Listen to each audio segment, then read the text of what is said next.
Hello everyone, আসসালামু আলাইকুম। আশা করি যে যেখানে আছেন ভালো আছেন এবং সুস্থ আছেন। ঘরে থাকা মসলা দিয়েই কিভাবে খুব সহজ উপায়ে বিফ কোফতা কারি তৈরি করা যায় আজকের ভিডিওতে সেটাই দেখাবো। তো কোফতা কারি বানানোর জন্য প্রথমে তো কিমা করে নিতে হবে। তো ২৫০ গ্রাম পরিমাণের মাংস নিয়েছি আমি। গরুর মাংসের সাথে ১ টুকরা গরুর চর্বিও নিয়েছি। চর্বিটা নিয়েছি এ কারণে যে কোফতা যখন তৈরি হবে এর ভিতরে ময়েশ্চারটা এই চর্বিটাই কিন্তু ধরে রাখবে। তো এখন একটি চপারের সাহায্যে কিমা করে নিতে হবে। তো মাংসগুলোকে প্রথমে আমি ভালোভাবে একটু কিমা করে নিয়েছি। এরপর এর ভিতরে কয়েকটা কাঁচামরিচ দিয়ে দিব। তার সাথে পেঁয়াজ কুচি, রসুন টুকরা করে দিব আর অল্প একটু ধনিয়া পাতা দিব। তো এগুলোকে এখন খুব ভালোভাবে একসাথে আবারও একটু কিমা করে নিতে হবে। একসাথে যখন খুব ভালোভাবে ব্লেন্ড হয়ে যাবে, তারপর কিন্তু এটাকে দিয়ে হাতের সাহায্যে কিমাগুলো তৈরি করে নিব। তো দেখুন এখানে কিন্তু খুব ভালোভাবে চপ হয়ে গিয়েছে। তো এই যে জারটা কিন্তু সাদা দেখাচ্ছে গায়ে, এটার কারণ একটাই, এর ভিতরে আমি ১ টুকরা চর্বি দিয়েছি। আর এই চর্বিটার কারণে কিন্তু কালারটা বেশি সাদা লাগছে। তো এই মিক্সচারটার ভিতরে অল্প একটু হলুদ, মরিচের গুঁড়া, জিরা গুঁড়া আর গরম মসলা গুঁড়া দিয়েছি। আর কোনো মসলা দেইনি। তো শুধুমাত্র এই কয়েকটা উপকরণ যেগুলো সবার বাসায় সবসময় থাকে, সেগুলো দিয়েই কিন্তু মাখিয়ে নিয়ে হাতের সাহায্যে গোল, গোল করে কোফতার আকারের করে নিলাম। এখন এটাকে ডিপ ফ্রাই করে নিতে হবে। তো একটি প্যানে তেল বসিয়ে ভালোভাবে গরম করে নিয়েছি আর এর ভিতরে হাতের সাহায্যে গোল, গোল করা সেই কোফতাগুলো দিয়ে দিচ্ছি। আর আপনারা একটা জিনিস দেখতে পাচ্ছেন যে তেলের উপরে একটা জালি মতো পড়েছে। এটা কিন্তু ওই যে চর্বিটা ব্যবহার করেছি সেটার কারণেই হয়েছে। চর্বি না দিলে এইটা আর তেলের উপরে পড়বে না। তো আমি কিন্তু শুধুমাত্র একটা কারণেই চর্বিটা দিয়েছি। এই যে কোফতাটা ভাজা হচ্ছে, এই ভাজা কোফতাটা খাওয়ার সময় আপনারা বুঝতে পারবেন যে ভিতরে কতটা জুসি। কারণ এই ময়েশ্চারটা ধরে রাখছে শুধুমাত্র ওই চর্বিটা দেওয়ার কারণেই। কারণ উপর থেকে তো তেল ব্রাশ করে দেয়া যায় বা ডিপ ফ্রাই হয়ে যায়, কিন্তু ভিতরটা কিন্তু শক্ত হয়ে যায়। চর্বিটা ব্যবহার করলে ভিতরটা একদম জুসি থাকে কোফতার।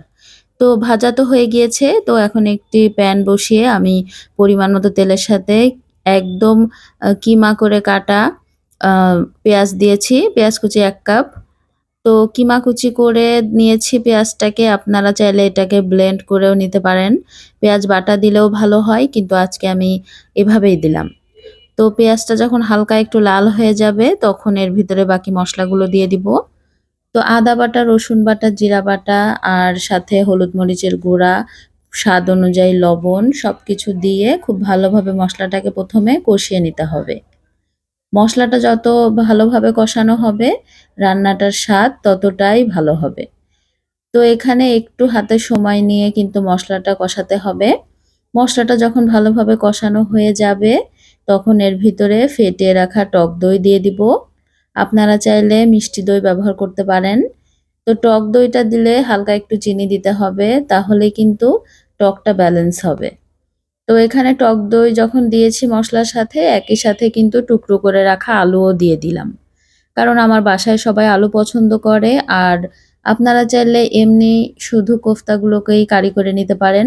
তো আমি যেহেতু আলু দিয়েছি, তো এখন আলুর সাথে মসলাগুলোকে তো খুব ভালোভাবে একটু কষিয়ে নিতে হবে।